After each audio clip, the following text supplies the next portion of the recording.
Hello everyone, welcome to भैया maths वाले। तो बच्चों, काफ़ी दिनों बाद मुलाकात हो रही है ना। तो बहुत सारे आप में से स्टूडेंट जो थे जो मेरे से पढ़ चुके, तो मेरे को मैसेज भी करते हैं कि सर आप ऑनलाइन वगैरह क्लासेस नहीं लेते हो। तो ऐसा नहीं कि मेरा प्लान नहीं है, अब मैं इतना बड़ा बोर्ड लगाया हूँ तो मतलब क्लास तो लूंगा, है ना। लेकिन अभी मैं थोड़ा सा इन्वॉल्व था IIT JEE में, काफ़ी ज़्यादा टाइम दे रहा था और चीज़ों को और बेहतरीन वे में समझने के लिए और चीज़ों को और बेहतरीन वे में डिलीवर करने के लिए, अपने नॉलेज को एनहेंस करने के लिए। तो काफ़ी ज़्यादा मैं बिजी हो गया था, धीरे धीरे मैं फ्री हो रहा हूँ। तो काफ़ी सारे प्लान्स है 2023 के लिए। Let's see, hope for the best, है ना। अगर सब कुछ सही से रहा तो बहुत चीज़ें प्लान है जो प्लान वे में करेंगे, ठीक है। तो चलो, कमिंग टू द पॉइंट, आप में से बहुत सारे लोग जो इस वीडियो को देख रहे हैं या तो मेरे से पढ़ चुके, या तो मे भी आप मेरे लेक्चर्स को देखोगे, या तो आप मेरे स्टूडेंट रह चुके हो कहीं ना कहीं, है ना। तो ये जो वीडियो मैंने बनाया है वो बेसिकली आपके एडवर्टाइजमेंट के ऊपर है, जो कि आपके एयरपोर्ट अथॉरिटी ऑफ इंडिया से परसों ही रिलीज हुआ है ये, ठीक है। तो मुझे टाइम नहीं मिला, कल और परसों मैं थोड़ा सा बिजी था तो मैं वीडियो नहीं बना पाया। तो मैं एक बेसिक से आपको बता देता हूँ कि यहाँ पे क्या क्या चीजें हो रही है, ताकि आपको एक अच्छा आइडिया लग जाए कि ठीक है चलो, नोटिफिकेशन में ये की पॉइंट्स है, हमको उसके थ्रू जाना है, ठीक है। तो हो सकता है आप में से बहुत सारे लोग इस नोटिफिकेशन को देख भी चुके होंगे, तो मैं फिर भी एक बार रिक्वेस्ट करता हूँ कि I will not take more than 5 minutes, बस एक बार सुनना, कुछ इंपॉर्टेंट बातें मैं बोलने वाला हूँ। और उसी के साथ साथ आपको मैं ये भी बताऊंगा कि फिजिक्स कहाँ से पढ़ना है, मैथ्स कहाँ से पढ़ना है, एग्जामिनेशन डेट क्या हो सकता है, सिलेबस क्या, एवरीथिंग, सब चीज पे मैं बात करूंगा, ठीक है।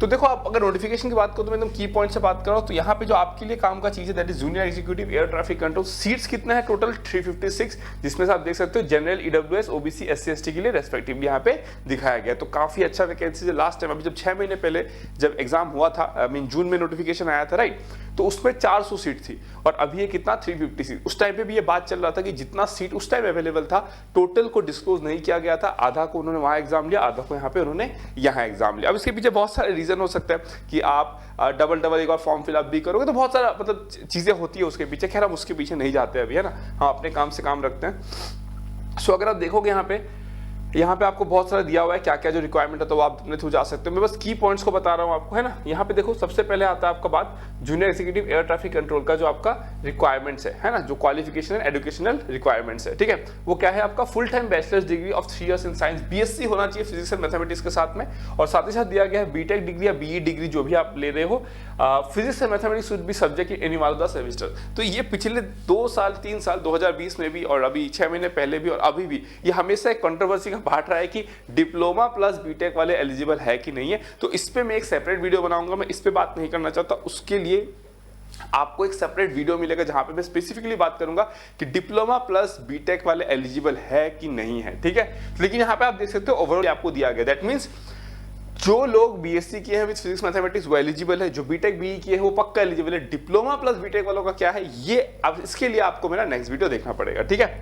तो उसके बाद आप देख सकते हो यहाँ पे नीचे जो आपके लिए और इंपॉर्टेंट है वो क्या है, दैट इज योर परसेंटेज का क्राइटेरिया। परसेंटेज का क्राइटेरिया क्या है? आपको 60% मार्क्स चाहिए होगा। 60% मतलब 59.99 भी नहीं चलेगा, 60 मतलब 60 या फिर उससे ज्यादा। जो एज लिमिट की बात की गई उसमें आपके लिए ये इंपॉर्टेंट है, जूनियर एग्जीक्यूटिव, और जो एज लिमिट दिया गया वो कितना दिया गया? 27 ईयर्स मैक्सिमम एज ऑफ 21/1/2023, मतलब 21 जनवरी तक आप कितने साल के हो सकते हो? 27। उससे एक दिन भी ज्यादा अगर आपका एज है, दैट मीन्स आप क्वालिफाई नहीं कहलाओगे। वहां पे अगर आप एग्जाम दे भी देते हो, या तो आपका फॉर्म ही एक्सेप्ट नहीं होगा मोस्ट प्रोबेबली, है ना। और इन केस लेट्स से अगर उनके सिस्टम में एक्सेप्ट होता भी है तो आप रिजेक्ट कर दिए जाओगे फिर, ठीक है। But so far as I know कि आप जब फॉर्म फिलअप करोगे तो एज डाल ही नहीं पाओगे आप वहां पे, ठीक है ना। और अगर फेक डाल के चले भी गए तो फिर बाद में जाके आप क्या कर दिए जाओगे? निकाल दिए जाओगे, ठीक है ना। तो ये सब नहीं करना है, ठीक है। और एज रिलैक्सेशन एज यूजुअल, आप लोग अगर एग्जाम वगैरह देते हो तो आपको पता ही होता है कि OBC के लिए 5 इयर्स, SC ST के लिए SC ST के लिए 5 इयर्स एंड OBC के लिए नॉन क्रीमिलियर आपका 3 इयर्स का रिलैक्सेशन रहता है, ठीक है। और भी रिलैक्सेशन वाले क्राइटेरिया है तो आप वो आराम से देख सकते हो बाद में, ठीक है। अब अगर मैं बताऊं कि opening date for online application, ये बहुत ही इंपॉर्टेंट है। ये डेट आपको ध्यान रखना है, 22 दिसंबर से शुरू होने वाला है। आज है आपका आई थिंक 11 दिसंबर, है ना। तो 11 दिसंबर है और 22 दिसंबर से मतलब 11 दिन बचे हैं, और वहां से आपका ये स्टार्ट होने वाला है ऑनलाइन एप्लीकेशन। और इनका 1 महीना ही चलता है, यूजुअली लास्ट टाइम भी 1 महीना ही था, आई थिंक 15 जून 2022 से 14 जुलाई 2022 तक था। और इस बार भी इन्होंने ठीक 30 डेज का आपको टाइम दे दिया है, ठीक है। तो यहाँ पे आपको क्या करना है, एप्लीकेशन भरना है। This is the last date तक प्लीज वेट मत करना। बहुत सारे बच्चों का क्या होता है कि कई बार उनका पेमेंट कट जाता है, बट उनका वो जो फॉर्म होता है वो सबमिट नहीं हो पाता। तो लास्ट टाइम में ट्रैफिक ऑब्वियसली ज्यादा रहता है, हम इंडियंस का आदत है, हम हर चीज लास्ट मोमेंट में करना पसंद करते हैं, है ना। तो ऐसा मत करना। आपको अगर एग्जाम देना ही है तो आप बिफोर टाइम भी आप फॉर्म फिलअप कर सकते हो, ठीक है।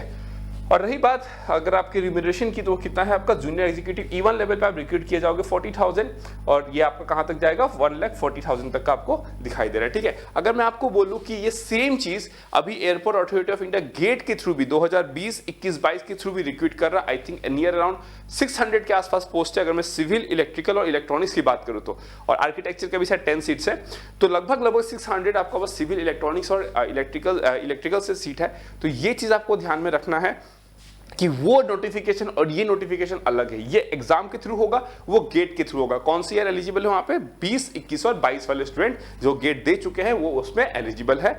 अगर आप सैलरी की बात करोगे तो वहां जो सैलरी मिलेगा वो भी आपको उतना ही मिलेगा जितना आपको यहाँ दिखाई दे रहा है, लेकिन अगर आप एयर ट्रैफिक कंट्रोल में जाओगे तो यहाँ पे स्ट्रेस अलाउंस एंड ऑल होता है जो कि आपको वहां देखने को नहीं मिलेगा। तो टेक्निकली अगर कोई ATC में जाता है तो स्ट्रेस अलाउंस एंड ऑल लेके आपका जो सैलरी होगा वो गेट वाले बंदे से मे बी ज्यादा होगा, जहां तक मुझे लगता है वो थोड़ा सा ज्यादा होगा, बिकॉज आपको स्ट्रेस अलाउंस मिलता है, उनको स्ट्रेस अलाउंस नहीं मिलता है। ठीक है, तो ये रही आपकी सैलरी की बात। और उसके बाद यहाँ पे देखो कुछ इंस्ट्रक्शन दिया गया जो आप आराम से जाके देख सकते हो। यहाँ पे सैलरी जो दी गई है लगभग कितना दिया गया आपको, 12 लाख CTC दिया गया है ना।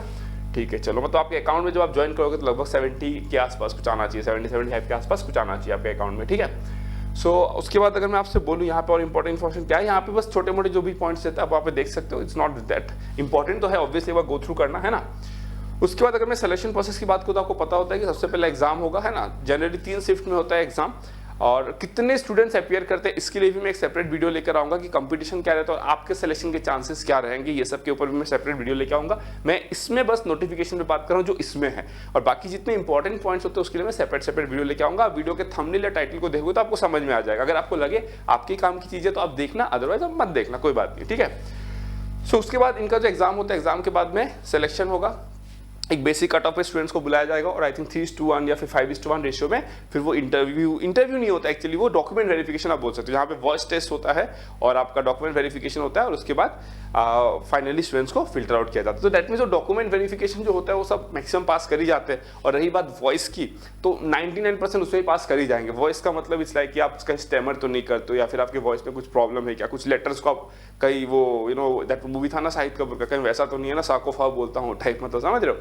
तो उस टाइप का तो कोई इशू नहीं है। अदरवाइज आप उसमें मतलब क्रॉस कर ही जाओगे, है ना। तो बेसिकली जो कट ऑफ होता है, जो 5:1 रेशियो में लोग लेते हैं या फिर 3:1 रेशियो में लेते हैं, वो ऑब्वियसली बात वो बढ़ जाता है। बेस्ड ऑन मार्क्स ही आपको सिलेक्शन मिलने वाला है। तो आपको ये सोचना है कि आपका मार्क्स हाई होना है, so that you will get selected. ठीक है, उसके बाद अगर मैं आपको बोलूं यहाँ पे, सो जो फॉर्म फिलअप फीस जो है ना, जो फॉर्म फिलअप फीस है आपको AI की वेबसाइट पे जाके इसको अप्लाई करना है, और जो फॉर्म फिलअप के लिए दिया गया है। और यहाँ और एक चीज ध्यान रखना, यहाँ पे जो एप्लीकेशन फीस है 1000 है फॉर जनरल कैंडिडेट्स। अगर मैं बात करूँ SC ST और फिर फीमेल कैंडिडेट्स तो उनके लिए फ्री है, ध्यान रखना। SC ST फीमेल कैंडिडेट्स के लिए फ्री है, लास्ट टाइम भी ऐसा ही था, है ना। और अगर मैं बात करूँ कि जब डॉक्यूमेंट अपलोड करने की बात होती है तो प्लीज ये सब चीजों का ध्यान रखना। मैं अच्छे से बता रहा हूँ, एकदम इंटेंसिवली इस बात पर फोकस करके बता रहा हूँ कि फोटो वोटो जब भी आप अपलोड करते हो तो वहाँ पे व्यू फॉर्म होता है। जब आप फॉर्म का अप्लाई करोगे ना, व्यू फॉर्म, आपका फॉर्म कैसा दिखेगा फाइनल, मतलब सब करने के बाद में, सबमिट करने के बाद में, वो व्यू फॉर्म चेक कर लेना। कई बार क्या होता है, किसी का सिग्नेचर नहीं आता है, किसी का फोटो नहीं आता है,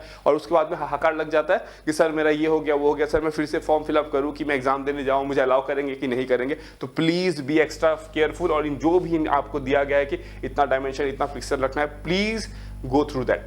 और ये सब छोटी मोटी चीजें हैं, अगर आपको खुद से करना आता है तो आप खुद से कर लेना, है ना। और अगर आपको खुद से करना नहीं आता है तो आप थोड़ा सा यूट्यूब वगैरह पे या फिर आप गूगल पे जाके थोड़ा सा हेल्प ले सकते हो। फिर भी नहीं हो रहा आपसे तो you can approach some friend of yours. ठीक है, अब ऐसा तो है नहीं यार, इंजीनियरिंग स्टूडेंट अगर ये सब नहीं कर पाए तो मतलब तौबा तौबा हो जाएगा, मतलब समझ रहे हो ना। तो उम्मीद है कि इतना तो कर ही लोगे तुम लोग, ठीक है। और उसके बाद रही आपकी जनरल इंस्ट्रक्शन, सब XYZ इंस्ट्रक्शन है ना।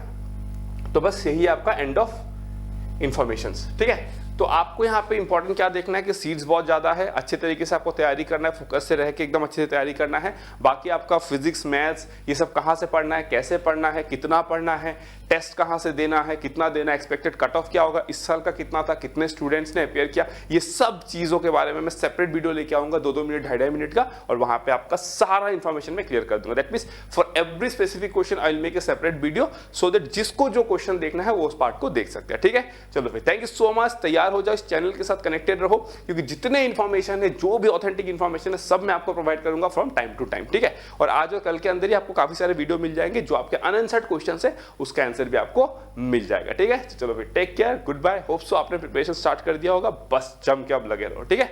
चलो गुड बाय।